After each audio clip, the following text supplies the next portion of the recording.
여러분 안녕하십니까. 스카이피플이 제공하는 역사와 지식 터는 방송 알고나 삽시다. 12월 1일차 방송 함께 하시겠습니다.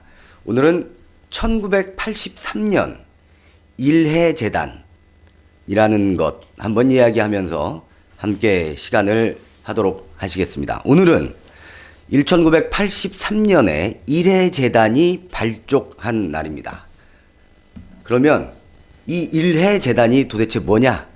거기에 대해서 잠깐 알아보도록 하겠습니다. 한마디로 일해재단은 전두환이 만든 겁니다. 일해 자체가 전두환의 호입니다. 호. 주제 씨발 호는 아유 진짜. 그래서 전두환의 아우를 따서 일해라고 했고요. 이 일해재단이 5공화국 비리의 하나로 지목이 되면서 재단 이름을 세종연구소로 개칭을 해서 오늘에 이르고 있습니다. 1983년 12월 1일에 비영리 장학재단으로 등록을 했죠. 이 일해재단은 1988년 50비리 특별조사위원회의 조사 대상입니다. 그래서 청문회를 해야 되죠. 이유는 한 3가지 정도로 요약이 됩니다. 왜 비리 특별조사위원회 조사 대상이냐? 첫째가 재단을 만들기 위한 모금 과정이 강제성이 있다. 지금의 K, 미르 똑같습니다. 강제성이 있다. 이때도 재벌들한테 돈 뜯었거든요.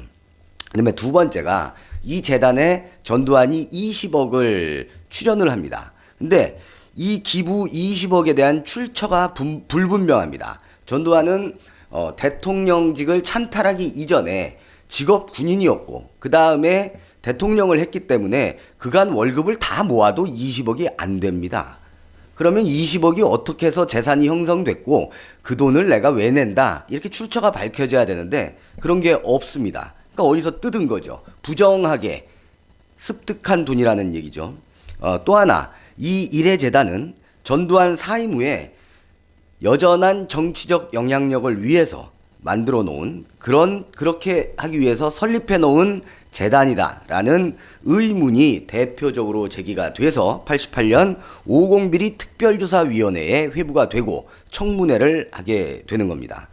그러면 이 일해재단은 그러면 어떻게 해서 결성이 됐는지 그 경위를 좀 간략하게 살펴보도록 하겠습니다. 최초의 명칭은 88연구소였습니다. 올림픽 88을 따서 88연구소. 당시에는 뭐만 하면 다 88이었습니다. 호돌이 아니면 88.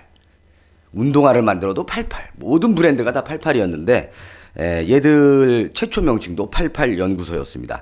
그러다가 이후에 좀 남사스러웠는지 제목을 안보통일연구소, 평화안보연구소 이렇게 살짝 변경을 합니다. 안보통일, 평화안보 뭐 다 냄새가 풀풀 납니다. 그러다가 급기야 전두환의 아우를 따서 일해재단으로 바뀌어서 불리우게 됩니다. 50비리가 불거지고 전두환의 비자금 관련 이 재단은 연관성이 있다라고 밝혀지자 1988년 5월에 일해재단에서 아까 모두에도 잠깐 말씀드렸듯이 세종연구소로 이름을 바꾸어서 현재도 운영 중에 있습니다. 이 재단의 설립 목적은 최초로 83년에 이제 공식적으로 밝히는데요. 11월에 사업계획서가 발표가 됩니다. 여기에는 뭐라고 설립 목적이 나와 있냐?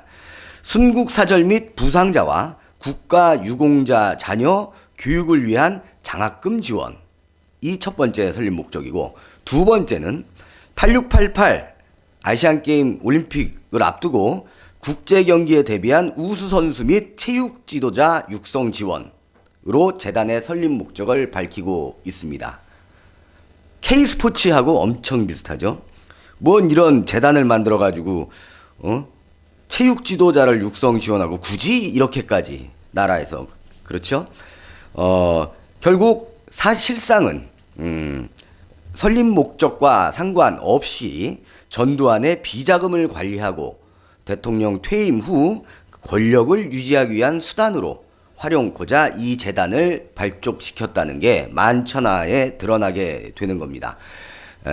K스포츠재단과 미르가 길라임 대통령 퇴임 이후 위해서 만들어진 거와 마찬가지로 전두환의 일해재단을 전두환이 만든 거죠. 요거 보고 순실이가 수석거리고 길라임이 사인하고 직접 나서서 K와 미르를 만든 것 같습니다. 당시에 지금과 마찬가지로 적지 않은 재벌들이 강제로 참여를 하게 됩니다. 발기인 명단만 봐도 그 면면이 드러나는데, 첫 번째, 당시 대한상공회의소 의장이던 최순달 씨가 발기인 명단에 들어가 있고, 현대그룹 정주영, 대우그룹 김우중, 럭키금성그룹 구자경, 선경그룹 최종현, 그리고 국제그룹 양정모, 이런 굴지의 대기업 총수들이 발기인으로 참여를 합니다. 전두환의 강요가 없이 이런 멤버들이 자발적으로 참여할 리가 없습니다. 길라임의 강요가 없이 지금 불려다니는 그 멤버들이 자발적으로 참여해서 재단을 만들 리가 없습니다. 이렇게 발기인들이 참여를 해서 1983년 11월 25일에 창립총회를 엽니다. 그리고 오늘 12월 1일 비영리 장학재단으로 서울시 교육위원회 정식 등록을 하게 되는 겁니다.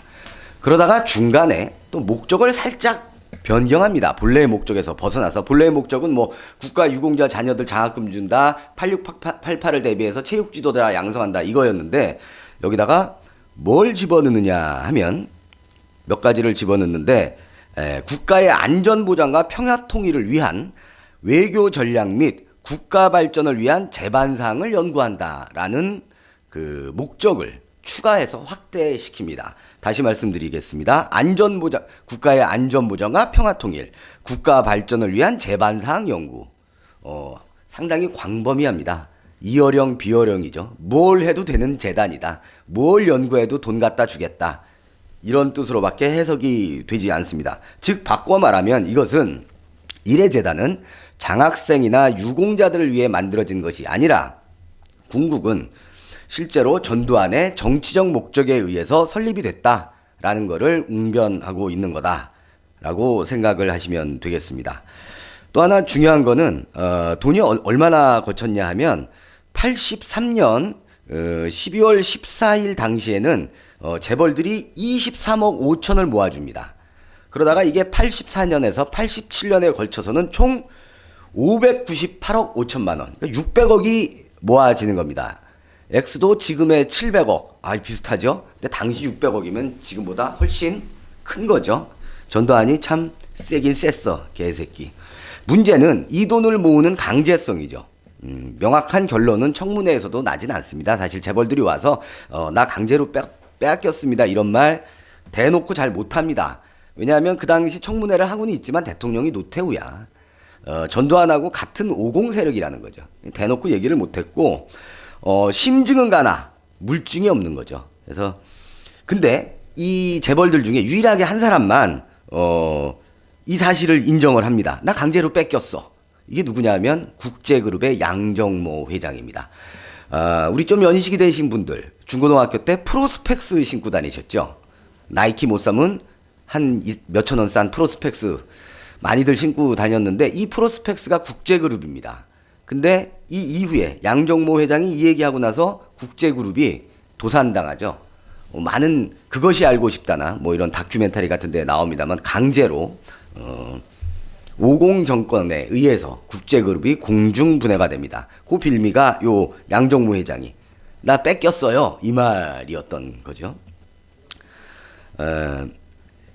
이 일해재단이 설립하기 직전에 어떤 일이 있었냐면, 그러니까 재단을 만들 빌미를 하나 찾으려고 호시탐탐 노리고 있다가 83년에 아웅산 사태가 발생을 하죠. 그 외교 사절단들이 그러니까 전두환이랑 같이 미얀마를 방문했는데, 당시엔 버마라고 했죠. 거기 아웅산 국립묘지를 참배할 때 거기서 이제 북한 소행이다라고 후에 발표가 되는 테러 사건, 폭탄 테러가 있었습니다. 그래서 이때 많은 이제 그 공직에 계신 분들이 현장에서 폭사를 하시는데, 이 사건이 있고 나서 전두환 정권은 재벌은 물론이려니와 국민성금까지 받습니다.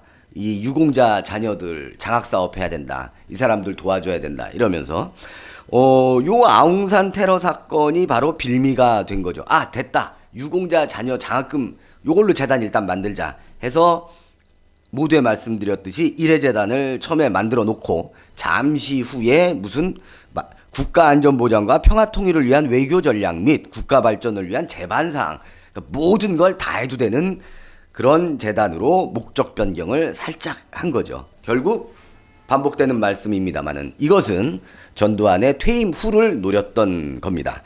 그래서 퇴임뿐만이 아니라 약 600억 가까운 돈이 모였으니까 결국은 이 재단을 통해서 당시에 정치 자금을 모금하려는 의도도 짙게 깔려 있었다라고 밝혀집니다. 박정희는 유경재단이라는 걸 만듭니다. 전두환은 일해재단을 만듭니다. 그리고 우리의 길라임은 미르재단과 K스포츠재단을 만들다가 저 난리를 당합니다. 병신 같은 년. 12월 1일 방송 마치겠습니다. 고맙습니다.